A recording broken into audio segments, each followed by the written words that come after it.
कठिन तप के बाद देवी पार्वती को मिले थे शिवजी। पढ़े हरतालिका तीज के व्रत की ये कथा। हरतालिका तीज व्रत में महिलाएं माँ गौरी और शिवजी की पूजा करती हैं, साथ ही सौभाग्यवती होने का आशीर्वाद मांगती हैं। विवाहित महिलाओं के लिए व्रत बेहद ही महत्वपूर्ण माना जाता है। इस दिन पूजा के दौरान व्रत कथा सुनने से ही पूजा का पूर्ण फल प्राप्त होता है। 18 सितंबर को हरतालिका तीज का व्रत रखा जा रहा है।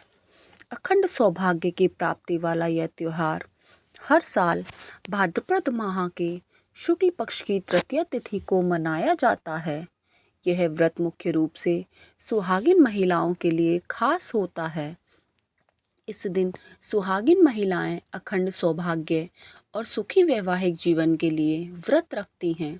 वहीं कुंवारी कन्याएं भी मनचाहा वर पाने के लिए इस दिन निर्जला व्रत रखती हैं। इस व्रत में महिलाएं माँ गौरी और शिवजी की पूजा करती हैं, साथ ही सौभाग्यवती होने का आशीर्वाद मांगती हैं। विवाहित महिलाओं के लिए यह व्रत बेहद ही महत्वपूर्ण माना जाता है। इस दिन पूजा के दौरान व्रत कथा सुनने से ही पूजा का पूर्ण फल प्राप्त होता है।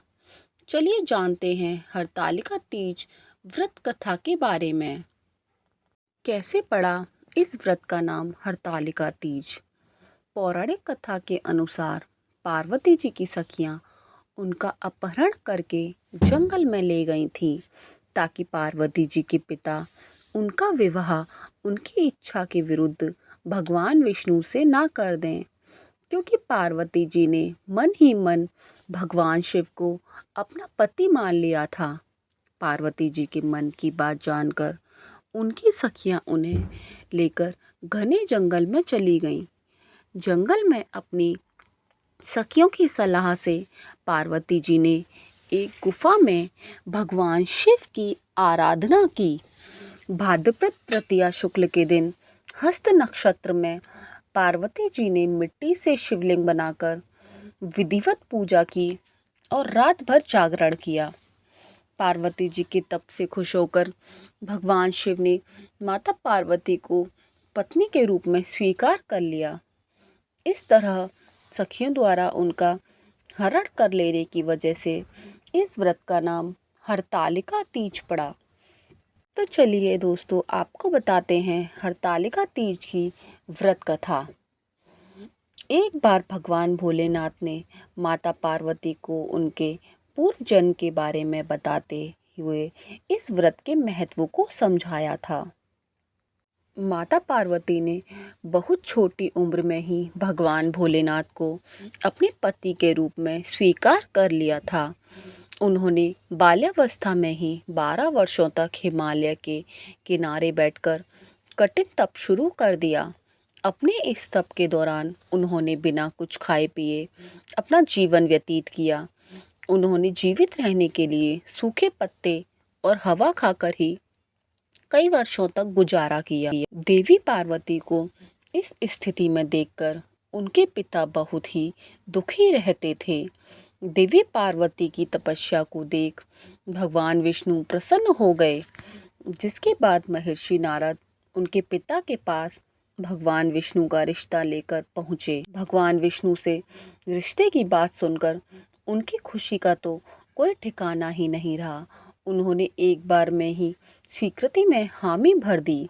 लेकिन जब माता पार्वती को इस बारे में ज्ञात हुआ तो उन्हें बहुत ही दुख हुआ, और ये सारी बात सुनते ही वह बहुत ज़ोर ज़ोर से रोने लगी और कहने लगी। यह देखकर उनकी सखी को आश्चर्य हुआ कि वे स्वयं नारायण से विवाह होने पर इतनी दुखी क्यों हैं।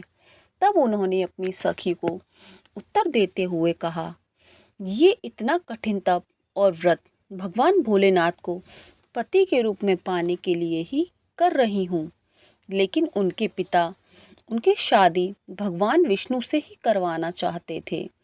तब उनकी सखी ने उन्हें वन में तप करने की सलाह दी। उनके कहने के अनुसार देवी पार्वती ने एक गहरे वन में पहुंच गईं। वहां एक गुफा में बैठकर तपस्या करने लगीं। उन्होंने स्वयं को पूरे तरीके से भगवान शिव की भक्ति में लीन कर लिया। भाद्रपद के शुक्ल पक्ष की तृतीय तिथि के दिन देवी पार्वती ने रेत से शिवलिंगन बनाया और रात भर जागकर भगवान शिव की स्तुति की। माता पार्वती के इस समर्पण को देखकर भगवान भोलेनाथ प्रसन्न हो गए और उन्हें स्वयं को उनके पति रूप में मिलने का वरदान दिया।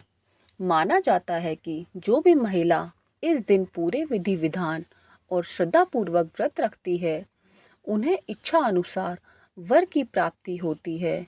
इसके साथ विवाहित स्त्रियों को भी खुशहाल दाम्पत्य जीवन का सुख प्राप्त होता है।